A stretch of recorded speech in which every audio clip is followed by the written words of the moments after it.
دوسرے والے سے اگر اس کی اولاد ہوئی، اولاد کا نسب ثابت، اولاد کا نسب اسی سے ثابت ہوگا دوسرے والے سے، اس لیے کہ اس کا تو کوئی گناہ نہیں ہے نا بھائی.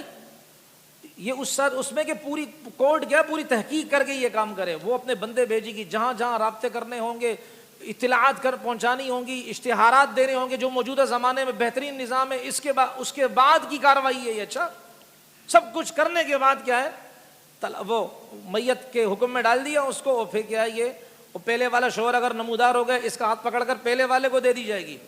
اور دوسرے سے اگر کہ اولاد ہو تو وہ ثابت النسب. ثابت النسب کا مطلب کیا ہے کہ وہ گناہ کے راستے سے، ہم نہیں کہیں گے کہ یہ گناہ کے راستے سے پیدا ہوا ہے یہ بچہ یا بچی. ہاں اب وہ پہلے والے کے پاس جب آئے گی، نیا نکاح کرنے کی ضرورت نہیں ہوگی.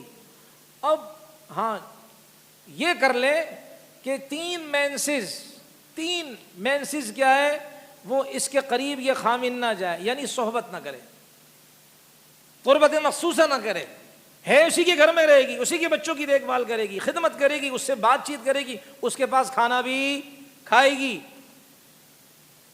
سمجھ میں آ رہی نہیں آ رہی؟ لیکن قربت مخصوصہ وہ اختیار نہیں کرے گی. 3 مینسز گزر جائے پھر کیا ہے، یہ کیا ہے ریلیشن شپ وغیرہ جو بھی معاملہ ہے وہ کر سکتے ہیں، یعنی کہ میاں بیوی کے جو معاملہ وہ ازدواجی معاملات وہ بالکل کر سکتے ہیں، اس لیے کہ یہ اس کی بیوی ہے. وہ صرف احتیاطی تدابیر کی خاطر وہ 3 مینسز اس کے قریب نہیں جائے گی، باقی کھانا پینا ساتھ چلتا رہے گا، کوئی مسئلہ نہیں ہے. شریعت کتنی باریک بینی سے دیکھتی ہے.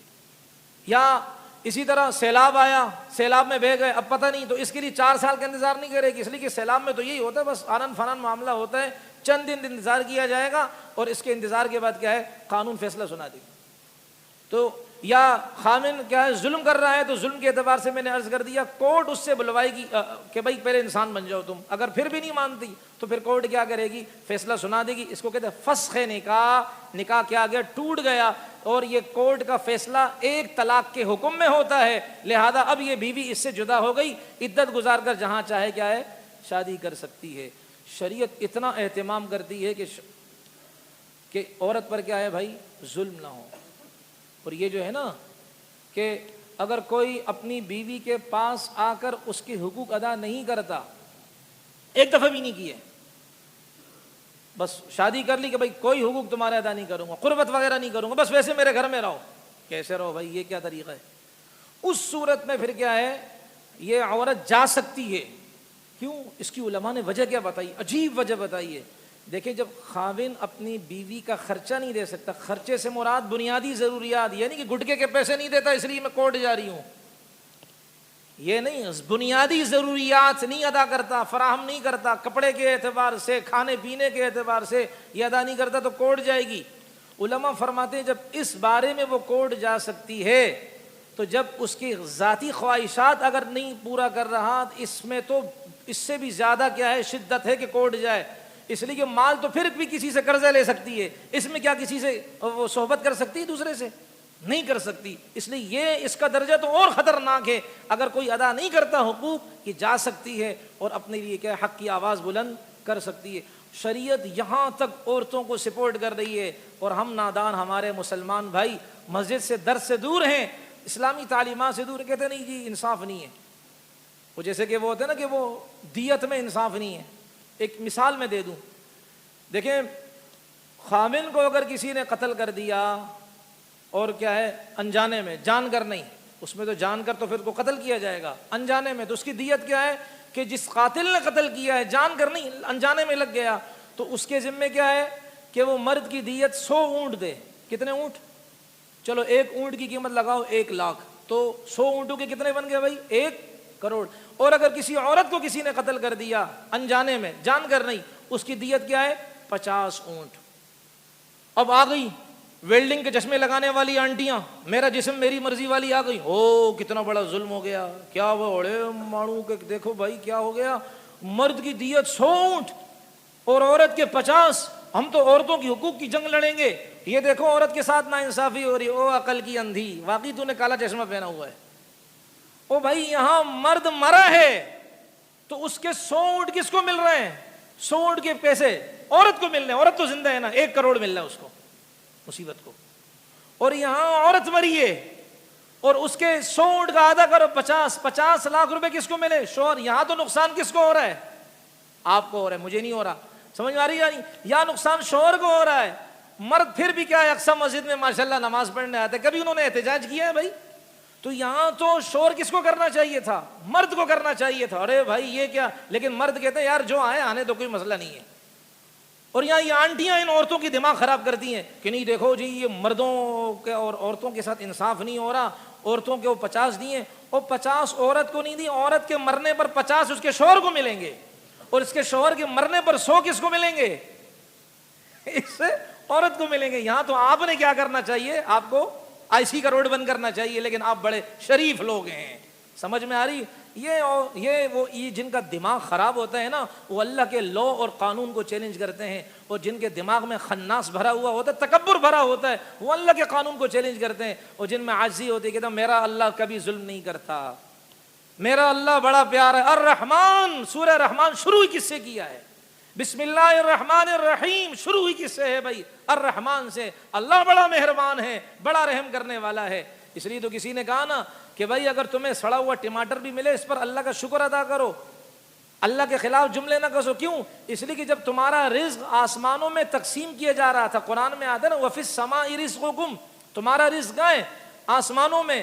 جب تمہارا رزق آسمانوں میں تقسیم کیا جا رہا تھا تو نام لیا جا رہا تھا کہ یہ مرغی فلاں کے لیے ہے, یہ انڈا فلاں کے لیے, سڑا ہوا ٹماٹر فلاں کے لیے.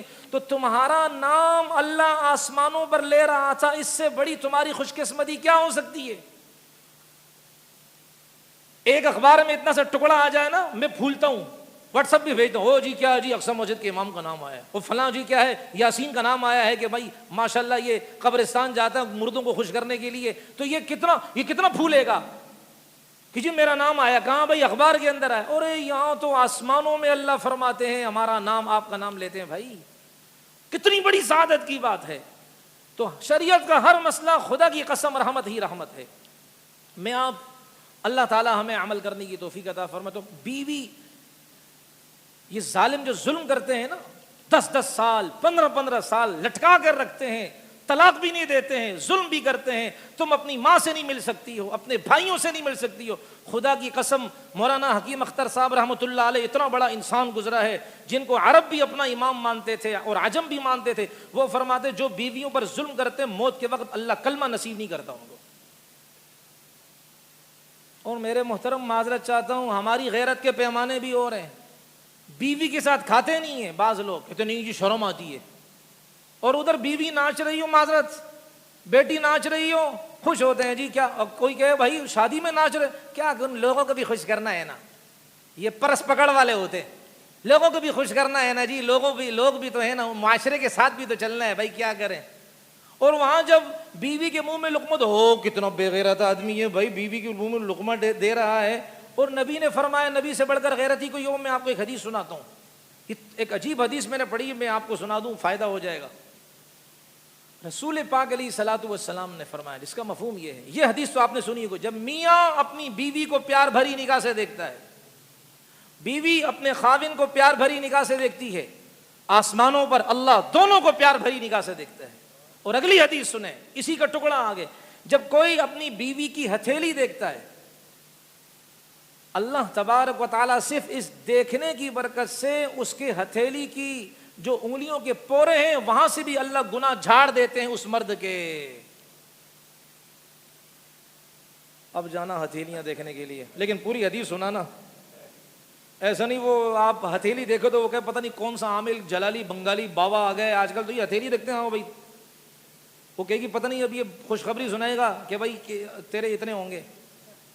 اور جیسے وہ قاری حنیف صاحب رحمۃ اللہ علیہ نابینا تھے نا, وہ کسی جگہ گزرے تو وہ بیٹھے ہوئے تھے, یہ ہوتے نا یہ صدر مدر میں تو پہلے تھے, پتہ نہیں کہاں غائب ہو گئے بیچارے. وہ طوطا شوطا لے کر بیٹھتے ہیں, فال نکالتے, طوطا بھی گنجا ہوتا ہے سڑا ہوا, وہ بھی لگتا ہے فاقے کا مارا ہوا ہے اس حکومت کے, اس کو بھی پیٹرول کا غم ہے, کھانے کا غم ہے, وہ بال اس کے بھی اڑے ہوئے ہوتے, لگتا ہے پروفیسر ہے, زیادہ پڑھا لکھا ہو گیا اس لیے. اب اس سے کیا ہے, فال نکالتے ہیں جی, یہ اٹھائے گا تو یہ آپ کا فال. یعنی ہماری قسمت کون بتائے گا؟ یہ آدھے بالوں والا طوطا, یہ ہماری قسمت بتائے گا بھائی. اب اندازہ لگاؤ ہم کہاں سے کہاں آ رہے ہیں. جیسے کہ وہ جب میچ شروع ہوتے ہیں نا، یہ خصوصاً انڈیا پاکستان کے، کو جی اب کون جیتے گا، پاکستان انڈیا، چلو بھائی 2 بیل فیصلہ کریں گے.